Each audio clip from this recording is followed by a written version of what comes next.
Allez, interrogation écrite, ma chère Sabrina. C'est bien, on a un chef. On va pouvoir parler noisettes. Parce que c'est vrai, bon, les cultiver, on l'a vu, hein, il faut quand même beaucoup d'amour, beaucoup de temps. Une noisette, elle donne au bout de combien de temps d'ailleurs dans un noisetier? Alors, 3 ans, 4 ans? 7 ans, 7 ans. en Il faut vraie attendre 7 ans. production, en pleine Ah ouais. production, j'ai envie de dire. On va ramasser, alors ça va dépendre des variétés aussi, mais on va commencer à ramasser au bout de la 4e année. Mais une vraie récolte, plutôt 7 quoi. Ouais. Ah, ça c'est la problématique de l'arbo, hein, c'est pour tout. Là, on est quoi? Sur le calibre Là, conventionnel on est en là 12-13, Ouais. et ça doit être de la paouetette, je pense, une variété. Parce que nous, on a plusieurs variétés sur l'exploitation. On a de la noisette qui va se vendre, mais que en coque. Donc, c'est une variété Ennis, Corabel, c'est des noisettes qu'on vend avec la coque, à casser.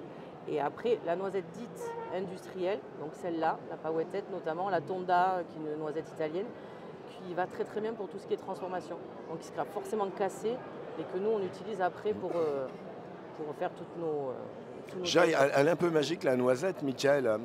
Elle fait d'une dureté sans nom, on dirait incassable. Oui, mais c'est pour Et ça en que- bouche, C'est ça. hop, C'est pour ça qu'on l'aime bien parce qu'en plus il y a une petite coquille comme l'expliquait. Du coup en fait on a vraiment une petite coquille qui est autour qui peut soit nous faire une préservation en fait lors de la torréfication, soit on en parlait tout à l'heure, soit un enrobage, etc. Donc par exemple ils ont des recettes à base de chocolat, mais moi on pensait tout à l'heure on peut faire des infusions avec des truffes par exemple. On pourrait faire une petite noisette à la truffe qui pourrait être sympa avec des petits grains de sel, etc.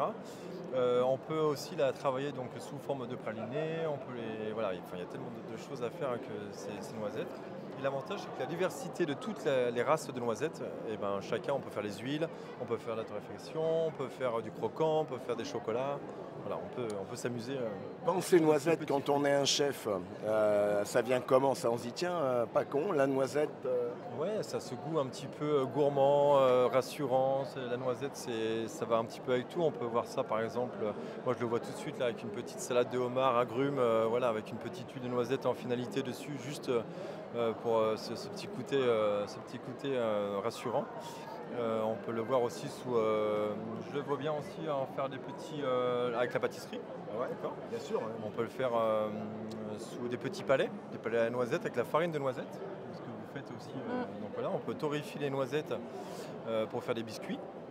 Voilà, la noisette, on peut faire beaucoup de déclinaisons avec. Bon, Michel, tu l'embauches. L'embauche pour là, des futurs Un petit recettes. financier avec des noisettes torréfiées à l'intérieur. Voilà, Bon, pour c'est finir, important parce qu'on voit que les chefs ont quand même une appropriation du produit, Oui. bien fait, bien poussé chez nous.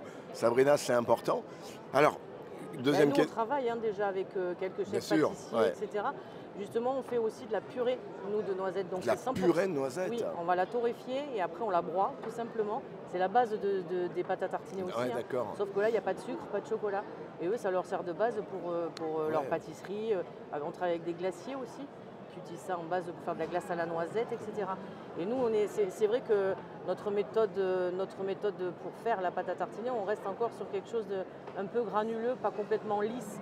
Contrairement à certaines. Voilà, c'est ça. Et c'est ce qui plaît en fait. Parce que moi, je voulais pas un produit lisse. Je voulais pas faire. Bien sûr. On va pas nommer, mais je voulais pas. Voilà. Bon, tu transformes là aussi, puisqu'en fait, ça fait un moment que vous êtes lancé dans les produits pâte à tartiner. Oui. Crème de noisette, la crème de noisette au Chocolat, cacao. au cacao. Là aussi, ça peut se matcher pour toi en tant que chef d'utiliser les pâtes à tartiner? Bien sûr, bien sûr. Alors, surtout sur des pâtes à tartiner naturelles Bah oui. comme celle-ci, ça nous parle. On peut les intégrer pareil, sur des fondants, sur des cakes maison, etc. pour faire des petits coulants. Après, on peut faire des bonbons au chocolat, on en a parlé tout à l'heure aussi en confiserie, donc on peut vraiment les intégrer sur du gourmand, encore une fois, voilà, sous une petite cloche, et hop, dès qu'on casse, on découvre ce petit fondant. tout de suite fondant, ça casse. Voilà. C'est un poète. C'est rassurant, hein. Ça fait rêver. Non, au-delà de la rassurance, ça nous rend amoureux. Ouais, mais ça rassure, nous j'aime rend bien, ouais, c'est ça. amoureux. Bon, le casse-noisette, qui c'est qui a trouvé le nom, ma chère Sabrina? Ah ben c'est vrai que quand on a commencé la transformation, avant ça s'appelait l'atelier des gourmands, parce qu'on Ouais. avait, voilà, parce que ça nous correspond aussi un peu. Et puis après, quand on a refondé un petit peu l'image voilà, avec on vient de rechanger encore le packaging et tout ça, mais c'est vrai qu'on a travaillé avec une agence de com, D'accord. parce que ça c'est pas notre métier en fait. À un moment, il y a des choses qu'on sait faire, on sait s'entourer voilà, de gens pour établir des recettes, pour nous aider à ça, mais aussi sur la partie com, effectivement, c'est pas notre job. Et c'est vrai qu'ils nous avaient proposé plusieurs marques, dont le casse-noisette. Ah, ça marche bien. Et Hein. nous, on a dit, allez, de suite, on a dit oui, quoi. Et là, il n'y a pas longtemps, effectivement, comme Clarisse, notre fille aînée, a rejoint l'entreprise sur la partie transfo et commercialisation, et bien, on a refondu tous les packagings. Parce que déjà, on avait une problématique toute bête d'approvisionnement de pots. Nos anciens pots, en fait, ne se fabriquent plus, donc c'est un peu compliqué. Donc on est passé sur des pots et du coup on a changé. Et même pour les dessins sur les étiquettes, par exemple, comme la noisette ou la cabosse là, de cacao, on a travaillé avec une jeune, ça a été une belle rencontre ça, avec une jeune femme via les réseaux sociaux en fait, D'accord, ouais. qui s'est mise à faire des aquarelles pendant le Covid. Et puis, donc elle est venue 2 jours sur l'exploitation et elle a pris en photo des noisettes, elle a pris des fleurs qu'on a dans nos vergers en biodiversité, des orchidées sauvages, abeilles, etc. Et du coup, c'est pour ça qu'on intègre ces dessins en fait, Très bien, sur écoute. les packaging. Et là, il n'y a pas tout puisqu'il n'y a pas toute la gamme. Et ça va être intégré aussi sur les packaging de noisettes enrobées, etc., etc. Et voilà. Et ça a été un beau partenariat et voilà. Bah, c'est comme ça que de grandes histoires se font, mais hein, vraiment, de moi, toute façon. comme le partenariat qu'on a avec Paris, nous, au Pays Basque, pour le chocolat, qui nous fait notre pure pâte de cacao, qui nous a fait nos bonbons avec à l'intérieur la crème de noisette pour Noël. Voilà, voilà. Nous, on travaille beaucoup comme ça. Alors, je monte à la caméra, artisan, producteur. Bon, ça, c'est important, parce qu'aujourd'hui, on s'y perd quand même en termes de sens et de valeur. S'il y a bien 2 mots clés, mon cher Michel, c'est artisan.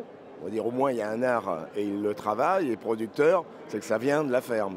Bien sûr, tout ce qui est naturel, de toute façon on le voit, hein, quand on prend le pot, on peut lire, hein, noisette, voilà, 56% sucre, et voilà, il n'y a rien d'autre.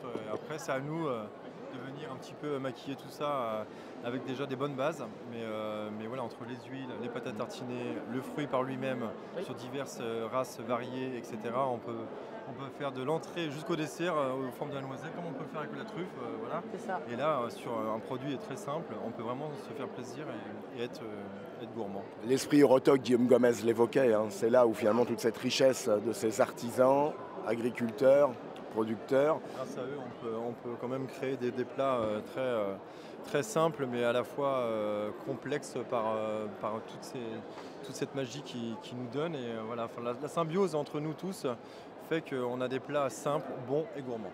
Voilà. Tu vois, Michel, c'est fini les étoiles, c'est des noisettes qu'il a dans les yeux.